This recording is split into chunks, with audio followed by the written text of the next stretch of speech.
आणि उद्यापासून ओबीसींची जनआक्रोश यात्रा सुरू होणार आहे।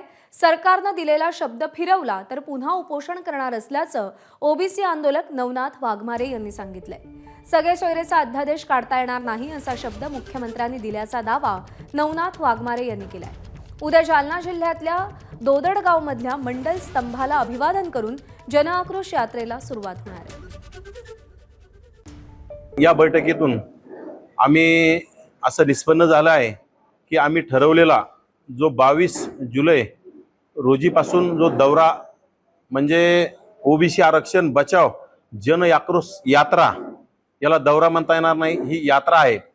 आज राज्यामध्ये ओबीसींच्या मनामध्ये आक्रोश आहे आणि ओबीसींचा जो जन आक्रोश आम्हाला या राज्य सरकारपर्यंत पोहोचवायचा आहे, त्यासाठी हा यात्रा आम्ही सुरू करत आहोत।